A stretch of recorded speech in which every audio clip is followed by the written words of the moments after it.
Welcome back, my cozy crafters, and I am really excited because today we're back with another Victorian mystery pattern, but there is a really special twist to that today. I'm really excited to say that I will be collaborating with a wonderful Just Vintage Crochet to do today's mystery crochet pattern. A huge shout out and thank you to Karina for this wonderful mystery pattern idea in the first place and for making this collaboration happen. Now here's a really fun twist to this.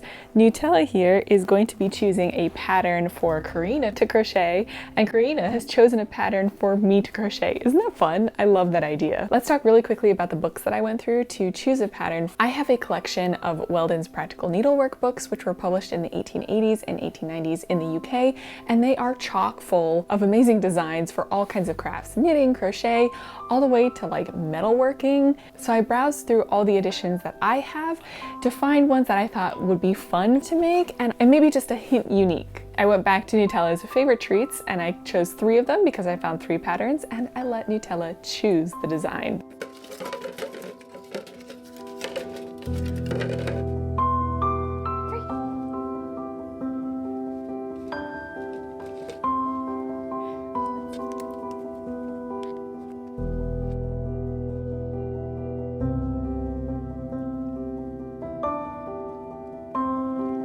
Okay, so pattern number 3 was the winner. I scanned in that pattern and I sent it over. And if you want to see her make it up and what exactly that pattern was, go ahead and check out the video. I have linked it down in the description below and in a comment. And also just take a look at the Just Vintage Crochet channel. There are so many more mystery crochets and wonderful vintage crochet patterns. I'm sure you'll really enjoy it. I'm gonna go check my email for the crochet pattern picked for me and let's see what mystery we have waiting for us. This time I'm not relying on my forgetfulness. This time I honestly have no idea what awaits me. Okay, I am so excited. I just saw the mystery pattern and it looks really interesting to me, and like a typical Victorian pattern, so few directions and help for me in terms of gauge and yarn and crochet hook selection. So it just says a pound of single Berlin wool and ivory crochet needle. So neither of that really helps me out that much, but the next bit is kind of what I based my selection on, which says beginning at the neck with a chain of 103 stitches. So beginning at the neck makes me think that this is maybe some sort of crochet collar.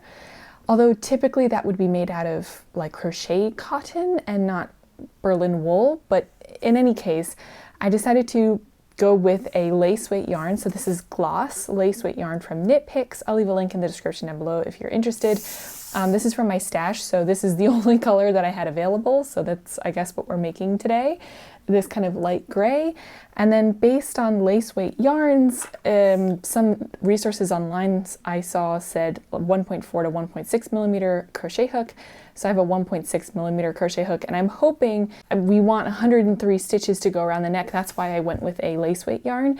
We really, like, that's a lot of stitches, and I, want it to be small enough to actually reasonably fit around my neck, especially if this is something like a crochet collar. So let me start by chaining 103 stitches.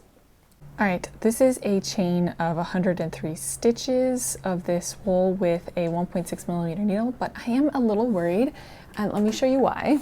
So this chain of 103, I might have said 106, this is 103, but when I hold it up around my neck, like, okay, this is over my hair, but still, we are not meeting at the front, and I don't know what this is. My guess right now is a crochet collar, and they do kind of need to meet a little bit closer together in the front. So I'm going to go up a crochet hook size, and that might also help me a little bit more in crocheting some of these stitches because they are pretty tiny. So I'm at 1.6 millimeters, and I think I'm going to go up to maybe like a 2 millimeter crochet hook and see how that goes. I'll be back in just a second when I redo this. Okay, I didn't find my 2 millimeter crochet hook, but I did find my 2.1 millimeter. Here is my new chain of 103 stitches, and holding that around my neck, and we meet at the front now. I mean, it's still a little tight, but we're meeting. We'll see. I don't think I need it to overlap. Again, details are not very full in this pattern, so let's just keep going. It does say in the beginning of the description that every row subsequently I should just work it looser and looser. So I have a hard time sometimes working loose crochet tension, so I might start just going up crochet hook sizes. So let's see how many rows in total there are, and then I can maybe decide like every 1/3 of the way that I increase my crochet hook size. So the pattern I think goes somewhere to 19 to maybe 25 stitches. So maybe halfway through I'll switch to a 2.5mm hook, and I'll just try to remember to crochet looser as we keep going. But now we have to start off our crocheting with the first row, and it says to miss the first 3 stitches, I'm guessing chains in this case, then 1 long in each stitch. The definitions of the stitches, so I'll put them up here. So a long stitch is a US double crochet. So we're going to skip 3 chain and then do a double crochet in each stitch. I guess I have 100 stitches to go.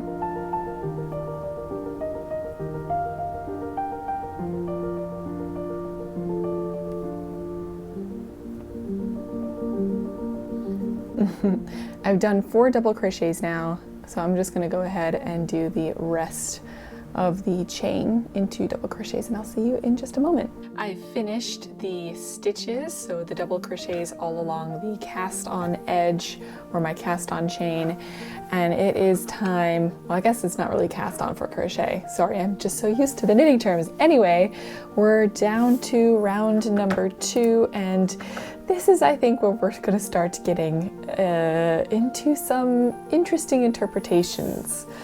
So the second row says 3 chain, and this is probably just going to be 3 chain up so that I can then, turn without pulling on this part of the crochet. And then it says alternately 1 plain in the second following, 5 long in the second following, and then 1 more plain in the second following.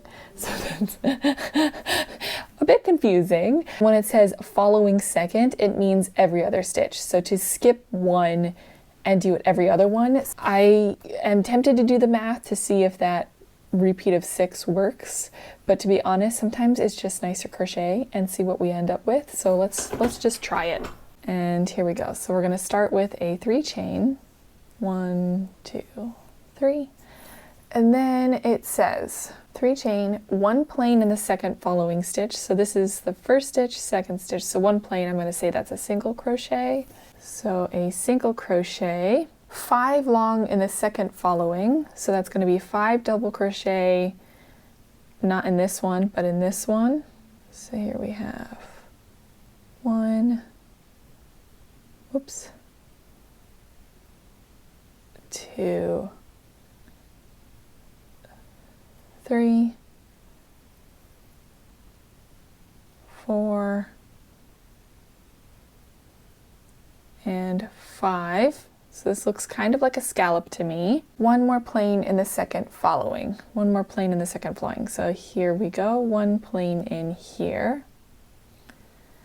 Now typically with scalloped patterns like this that I have worked in the past, I would immediately go again into, the every other stitch, 1 is plain, 1 is a scalloped. But if you follow this pattern as it's written, or kind of as it implies, I would now do another single crochet in the next one over. Although I personally think that this would stretch the work, because if I now do a single crochet here, I'm kind of contracting what comes below it. And that's interesting. I don't know. I will do it as it's written. And I will do 2 of the single crochets, skipping the stitches below it, even though I think that it will kind of contract the work a little bit, but maybe that is what it's supposed to do. So let's go ahead and do that and see how this row turns out and see if even the stitch counts work. So now we're to the 5 double crochet in the second stitch from our needle or our hook. 3, 4, 5, and then plain here, plain there, and let's keep going across the whole rest of the row. Okay, so I am nearly at the end here, and honestly, this feels like the embodiment of that meme that's like, I took a calculated risk, but man, am I bad at math. Yeah, this isn't going to work out like this. I had my suspicions, and as I was kind of crocheting along this row, I did some mental calculations, which hopefully are a little bit better, and I realized that the original way that I was talking about, the way that I have done scallops in the past, would work out with the stitch count that we have. So we're just going to undo what I did here. And the main difference is that between our scallops of 5 double crochet, we are only going to do 1 plain single crochet. And I think that that should lead us to the correct amount of stitches by the time we get to the end of this. I have done the 3 chain, 1 single crochet in the second next, and now I'm going to do 5 double crochet in the second following stitch. That's 1, 4, 5. Oop. So 5, and now I would go 1 single crochet after I skip 1 stitch, then do 1 single crochet in the next. And now the last time I did this, I did another single crochet. I would skip 1 stitch, do another single crochet, and then do another scallop.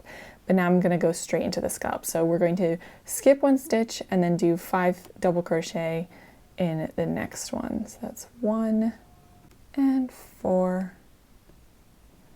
and 5. There's my second scallop. We are going to skip 1 stitch and do a single crochet in the next one, and then skip 1 stitch and do another scallop of 5 double crochet in that next stitch. So let me do that all the way across, and I should hopefully end up with the correct stitch counts and scallops, and I will see you again in a second, and cross your fingers for me that this works. Okay, yeah, that second method was the correct one. So you only want to do 1 single crochet between the 5 double crochet scallops if you are following along with this pattern. We ended up perfectly at the end of the second row, and now we are on to the third row. So let's see what the third row says. That we do 3 chain and then alternately 5 long in the next plain of the previous row, 1 plain in the middle of the next 5 long. What that says to me is that we're basically going to do another row of scallops, but offset. So where we had a plain, we're going to do a scallop. Where we had a scallop, we're going to do a plain or a single crochet, and we're going to do scallops in between the scallops of the previous row all the way across. However, one thing that I just have to keep in mind with this is that I need to just loosen up a little bit on my tension progressively every row that we're going. So I'm just going to try to keep that in mind as I continue crocheting these rows. So let's get started on this next one, remembering to go a little bit looser with our tension.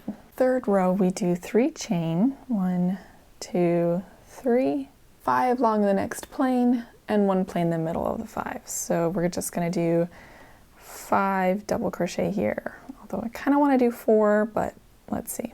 1, I might do 4 in this one, 4, and I'm going to have the first 3 chain count as my first one, so it'll be 5 in total. And then we're going to do a single crochet in the middle of the previous scallop. So that should be about this stitch here, 1 single crochet, and now another scallop in the one in between. 1, 2, 3, 4, 5, and I am really trying to loosen up on my tension. It's not easy. I just have like a default tension, which is, for me, my tension when I crochet is a little tight, but I'm just trying to remember to go a little bit looser. I don't think my stitch definition is super great in this wool, but I hope you can see a little bit that I'm doing scallops in between the scallops of the previous row. And we're just going to continue that across this third row and join up again once we are done. It's getting really frilly, like it's really fanning out quite a bit. And if I think about this as kind of a collar or something and I put it in a circle, let's see.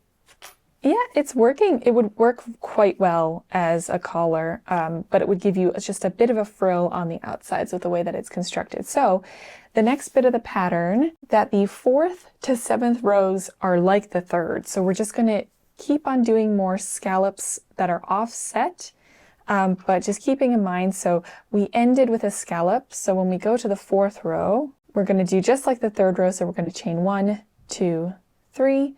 But rather than doing a scallop first, like we did on the 3rd row, we are now going to do a single crochet first in this 3rd or middle stitch of the scallop, and then we're going to go into a scallop in between. So 5 double crochets in the single crochet between the previous rows, scallops. We're going to do that all the way across. We'll just do, what is it, 4th, 5th, 6th, 7th. So 4 rows exactly the same way.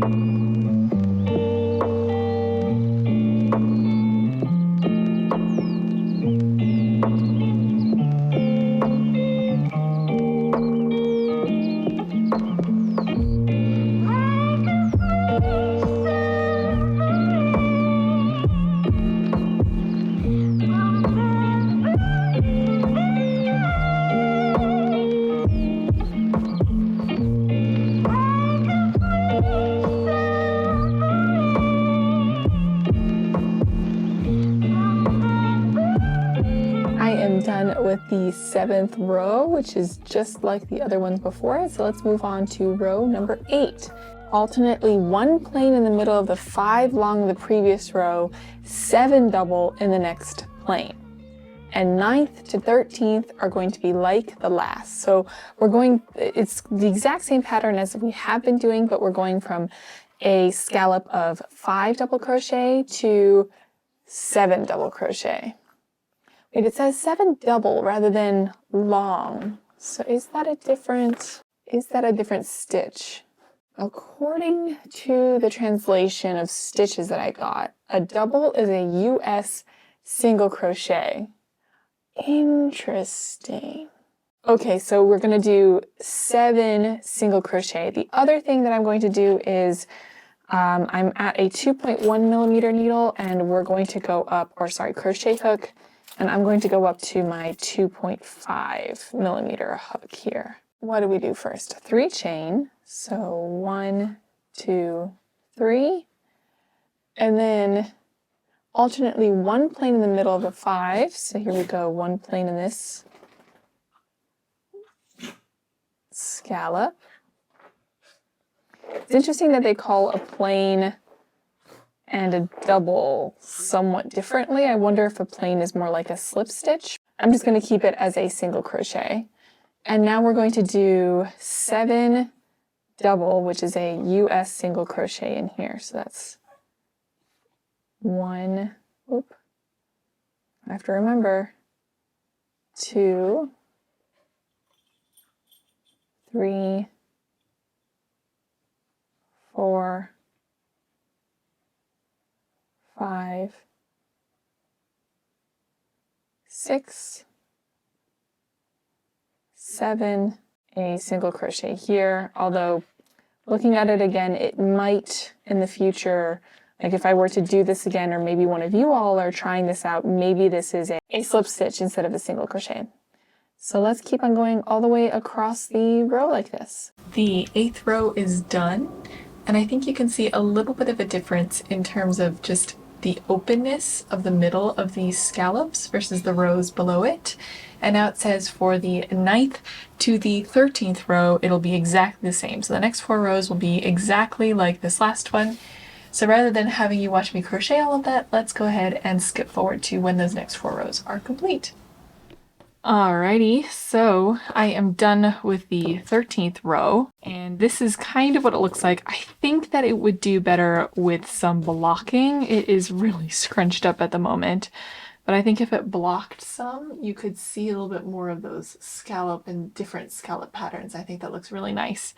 So now we are on to row 14. So 14th row, we are going to 3 chain, 1, 2, 3 always to start the beginning, and then it says alternately 2 plain in the 4th and 5th of the next 7 double, 7 double in the following plain.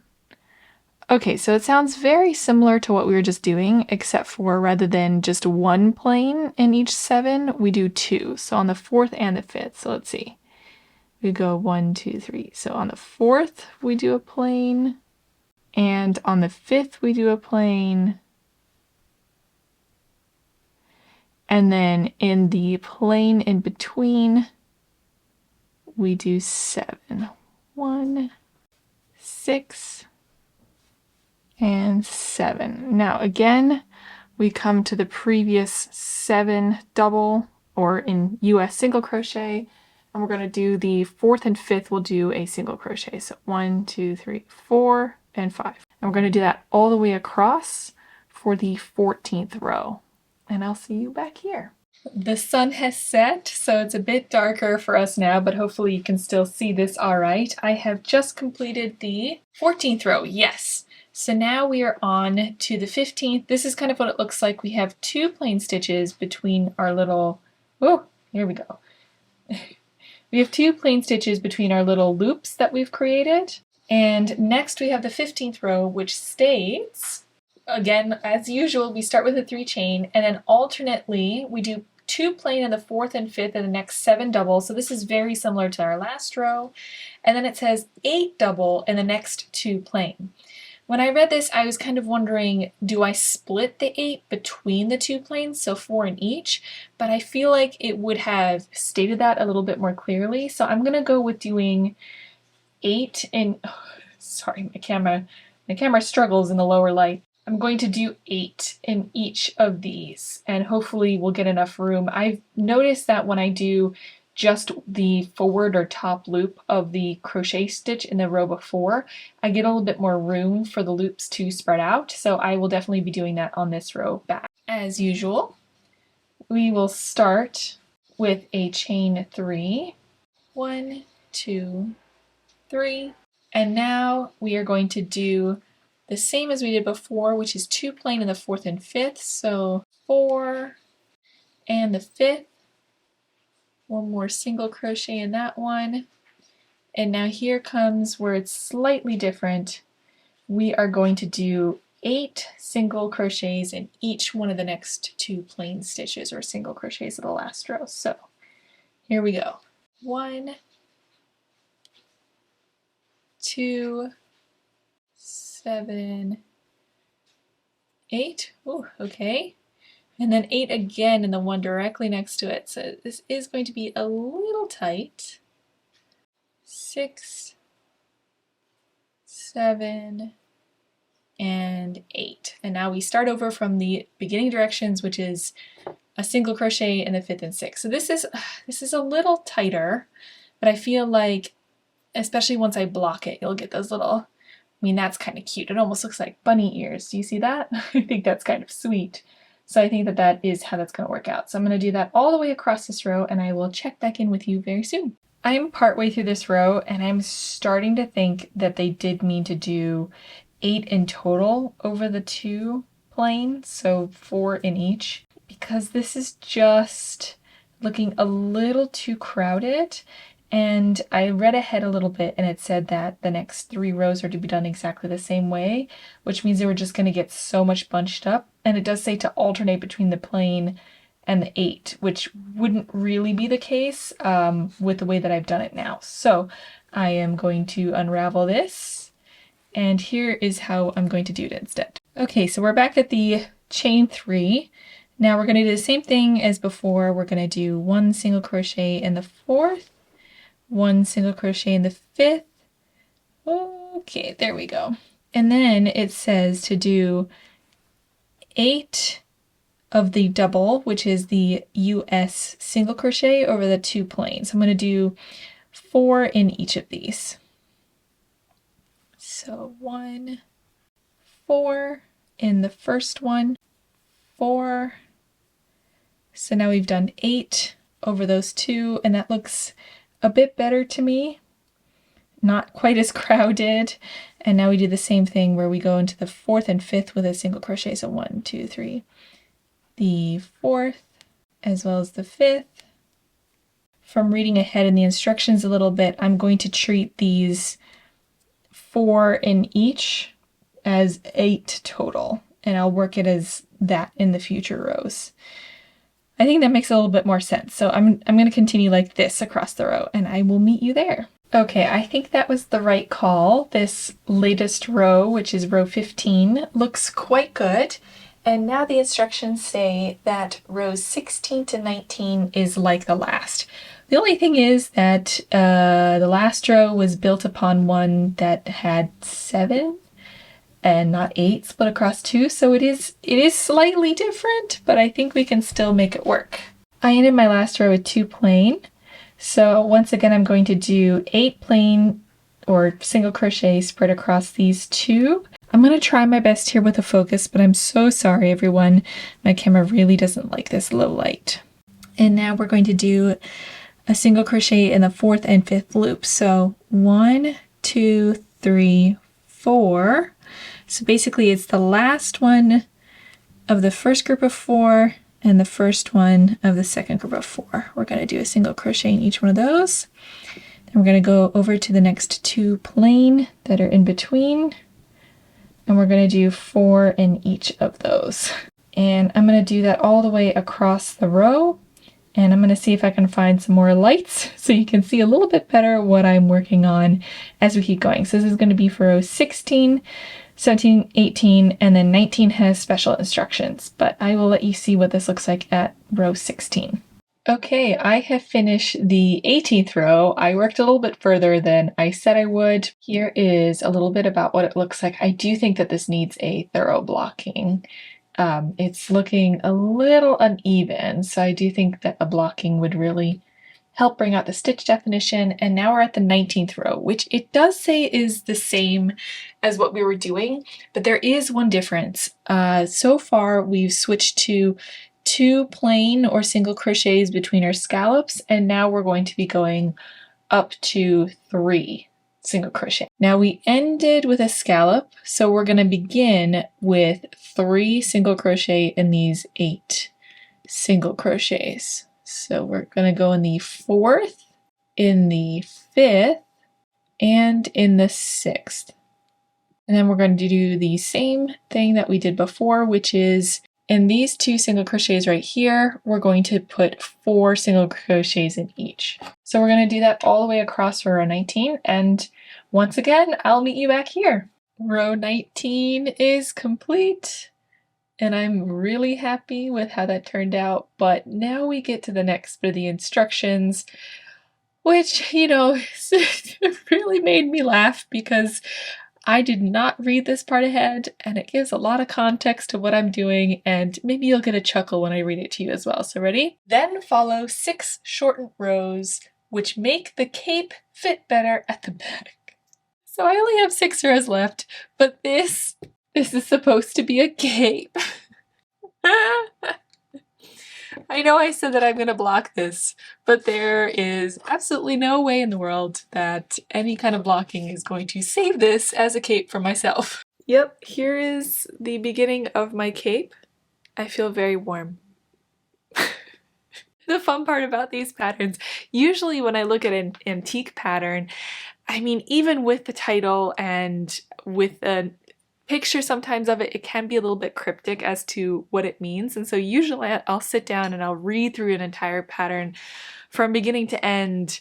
I mean, minimum once, but usually I'm reading it until I can form a picture in my mind of what it wants me to do. With this one, I purposefully didn't do that because I wanted to be surprised as I went along, and I wanted to give my best guess as to what the next step would be given my current context. So if I would have sat down and read the entire pattern, I probably would have had the context that this is supposed to be a cape, and I would have changed my gauge, my yarn, and my crochet needle or crochet hook much sooner. I'm gonna go ahead and finish off this cape, and you know, maybe at some point in the future I will have a doll that this cape will be for. I'm still gonna block it and everything, so I'm not gonna give up. It's unfortunately not gonna be done again. I got another cape for my mystery pattern, which I love. What kind of coincidence is that? And again, it's not gonna be done for the video. I'm sorry about that. This time for a different reason, just because this cape would not fit me unless it's like a cape for my neck. A little neck cape. I mean, honestly, that's kind of cute if I wear like a little neck ruff. But first, let's finish it as the pattern says, and if you happen to be following along or wanting to follow along, hopefully you didn't do the same thing that I did unless you want like a doll's cape, but you know at this point that you need to go up in yarn size and up in crochet hook size so that you can make it an adult size cape if that's what your intention is. Anyway, so here are the next 6, or I guess last 6 rows. They're shortened rows, so they want you to lengthen the back of the cape so that when you're wearing it, it kind of drapes nicely over the back. So here we go, the 6 shortened rows. The instructions say, crocheted in the same manner as the previous rows, only instead of 8 double, 9 double must be crocheted in the 3 plain stitches. So if you remember on the 19th row, between our 2 scallops, we did 3 single crochets rather than 2. So we're going to do 9 single crochets across the 2, aka we're going to do 3 single crochets in these 3, each of them. And then we're going to be crocheting fewer and fewer of the stitches. If you know knitting, this is known kind of as short rows, and we're doing that for crochet. So I've marked out, it says the middle 22 stitches, so I've marked out where that is so that I remember to stop at the right point with these stitch markers. My current stitches are here, and a lot of times other Victorian crochet patterns that I've read, when it wants you to do something like this, will tell you to break the yarn and join it anew. Honestly, I am not wanting to weave in that many ends. So one of the tricks that I've learned from some vintage patterns is that you will, the US term is slip stitch all the way up to where you want to start crocheting. So I'm just gonna slip stitch over so that I don't have to break my yarn. We're at the scallop now, so we're just gonna work as before, and we are going to keep this pattern going all the way across until, not the end, but until I hit my marker, which is measured out of 22 of these repeats. And I'll see you again after that, because we'll just, from 22, I think then we'll work on 17, and then 12, 7, 2, and 1. And I might not see you just on the next one, but maybe halfway through, and I'll show you what it looks like at that point. Just kidding. I crocheted all of those kind of short rows, and here is the finished result of the main body of the quote-unquote cape, or maybe neck warmer. Now we have to do the border all the way around, and this is a large-scale scallop pattern from the sounds of it, where you do a long treble crochet, which is a US treble crochet all the way around the border. I'm a little on the fence as to whether I need to do it up the sides as well, but I decided that the instructions probably mean to go all the way around. So I joined in on one of the corners, and I did 3 large of these scallops down each side, and then just kind of space them evenly across the next side and 3 up the last. I also tried to keep in mind that I would be blocking this when I was finished, and here's what the scallop border looks like, and now I have to do it around the neck edge. It says with 3 times the number of stitches at the neck to form the frill. So as I was doing it around the sides and the bottom of the cape, I was kind of spacing it so that it would be not too far apart, but not crowded. And with this one, I was kind of on the fence whether I should do every other stitch to form the kind of middle part of the large scallop, or if I was going to do it every third. I think I ended up doing closer together towards the ends and further apart in the middle. But honestly, it seemed a little futile to care so much at this point, just because I knew this cape was never going to fit me. It's the next morning, and I have blocked what we now know is supposed to be this cape. The frills turned out all right. I did every other stitch here, and then I did every third stitch here. Maybe every other stitch all the way across would have been better, but it is the fateful day. I had my partner print out the pattern reveal for me and place it upside down on my desk. So let's see what this cape is supposed to look like. It's a pelerine, okay, which is a type of cape. Oh my gosh, it is okay, yeah. So first thing I'm noticing here is around the frill. They like space those treble stitches, the long trebles, much closer together than I did. So I think that, or potentially their neck opening is much wider and the ribbon draws it in really tight, so you get a really tight ruffle around there. I'm also noticing the illustration here of the stitches that you see. is really similar to the top half of the pelerine or cape that I was working on, but when I get to the bottom half of it, it really deviates. Like I have a very strong delineation between the two, and you don't have that same pattern continuing, so I'm wondering if I misread the pattern there somehow, and we're not getting that same effect all the way down. I do think I got the long treble correct all the way around. I was wondering if I should do it up the side as well as down, the bottom as well, and I do think that that's what they wanted us to do. So it is done. I think the top half generally takes the form of what we were expecting, although of course much, much smaller. So why don't we see it in its final reveal in somewhat wearable condition?